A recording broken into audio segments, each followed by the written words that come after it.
Planes are full, borders are closing, and the message is clear. Illegal immigration will not be tolerated in Trump's America. In a dramatic escalation of his hardline policies, President Donald Trump has begun a sweeping deportation drive targeting thousands of undocumented foreign nationals, including Indians. On the 4th of February, the first flight carrying 205 Indian nationals were deported from Texas to India, marking the beginning of what could be one of the largest removal operations in US history. But India has not been oblivious to the problems of illegal immigration. Back in the day, then Prime Minister Indira Gandhi voiced India's concerns and faced massive backlash from the international community. Today, with an estimated 725,000 unauthorized Indian immigrants in the United States of America, the question is this a justified crackdown on illegal migration by Trump, or is he waging a war on the American dream itself? Hello and welcome. You're watching Statecraft with me, Geeta Mohan.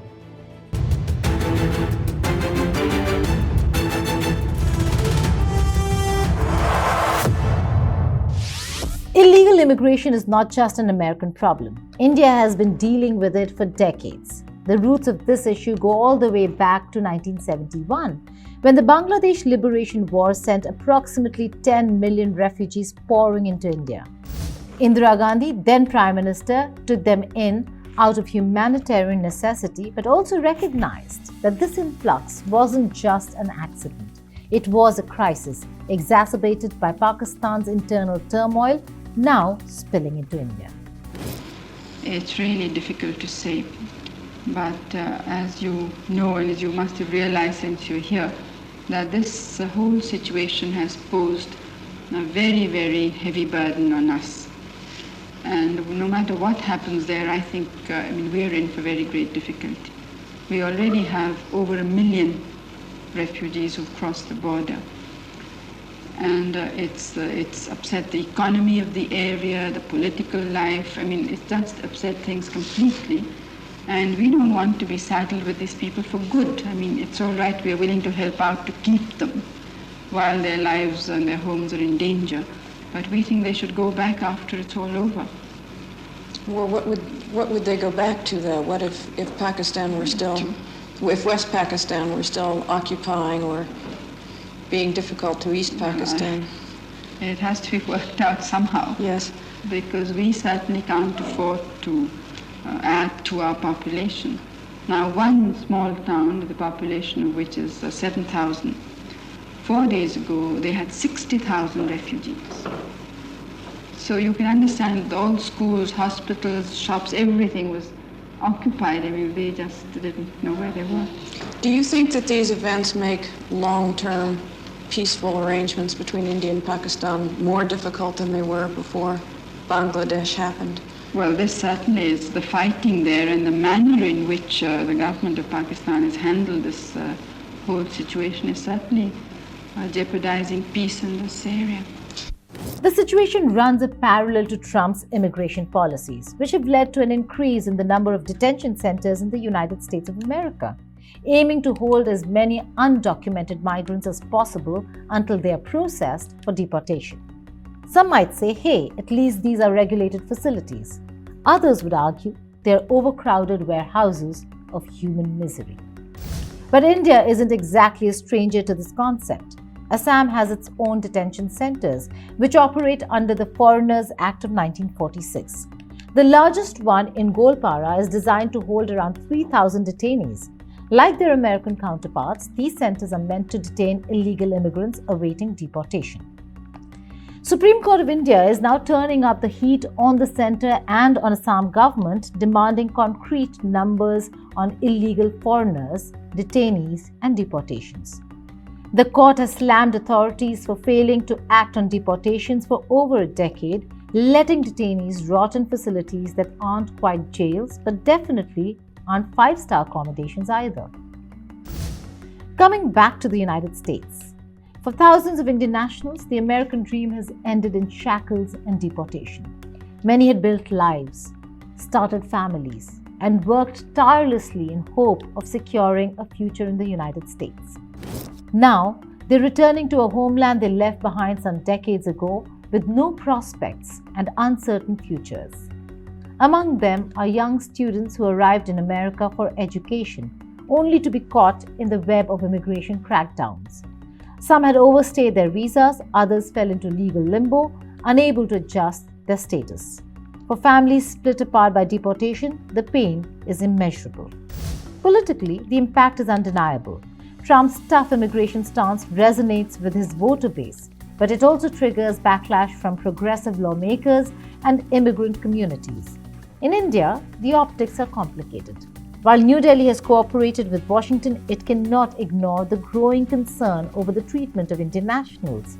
The reference you made, Yashwant, to the irregular migration.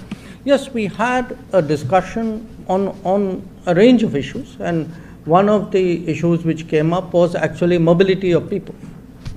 Now, we have a position on mobility which is a principal position, applies to all countries. As a government, we obviously are very much supportive of legal mobility because we do believe in a global workplace. We want Indian talent and Indian skills to have the maximum opportunity at a global level. At the same time, we are also very firmly opposed to illegal mobility and illegal migration, because you also know that when something illegal happens, many other illegal activities get joined onto it. And it's not, this is not desirable, it's certainly not reputationally good. We have, with every country, and the US is no exception, we have always taken the view that if there are any of our citizens who are not here legally, if we are sure that they are our citizens, we have always been, open to their legitimate return to India. So it's not a position unique to the United States. I do understand right now that there is a certain debate going on and a resulting sensitivity which is there. But we have been consistent, we have been very principled about it, and that remains our position, and I conveyed that very clearly to Secretary Rubio. At the same time, I also told him that, look, while we understand all of this, and I also accept that these are autonomous processes, it is in our mutual interest to facilitate legal and mutually beneficial mobility. So, as I said, if it takes 400 odd days waiting period to get a visa, I don't think the relationship is well served by this.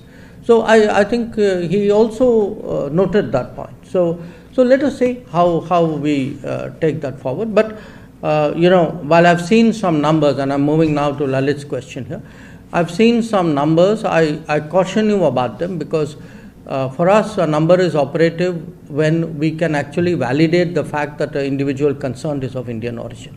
So we'll have to see sort of really how that goes, because it has, as I said, the basis of their stay or not able to stay, and the fact that at our end we have to verify that they are indeed Indians, because naturally there are sensitivities involved there as well. As the deportation flights continue, one question will remain. How will these thousands of displaced individuals rebuild their lives here in India? One of the ironies of illegal immigration is that it has been the backbone of many economies, including the United States of America. From construction sites to farms, from kitchens to delivery services, undocumented workers are invisible workforce keeping America running.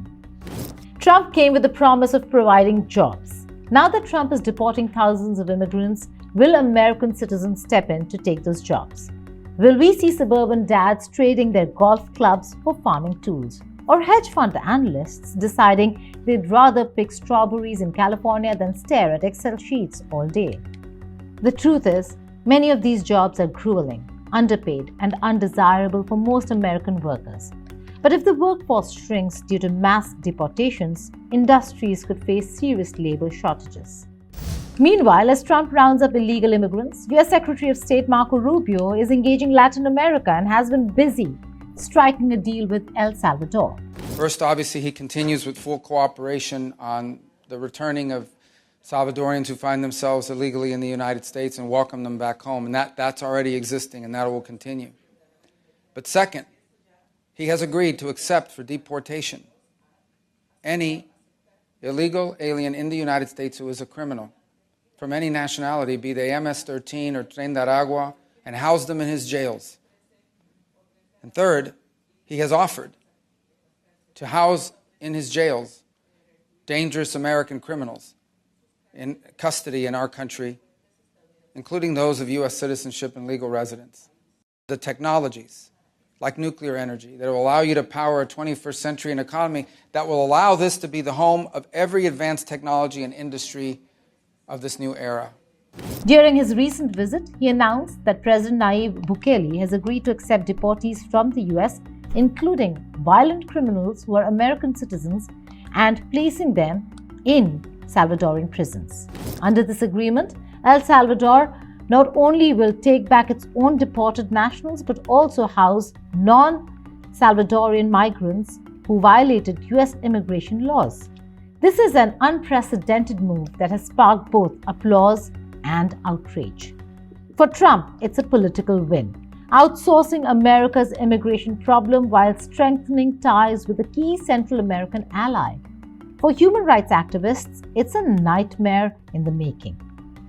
The immigration debate isn't new, and neither are the solutions being proposed. Trump's deportation drive mirrors similar crackdowns in other parts of the world, including India.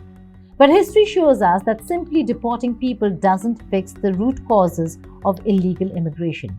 Economic desperation, political instability, and global inequality are major factors for immigration to take place. As we watch this new chapter of US immigration policy unfold, is this really about fixing a broken system, or is it just another act in the grand theater of American politics? Thank you for watching Statecraft.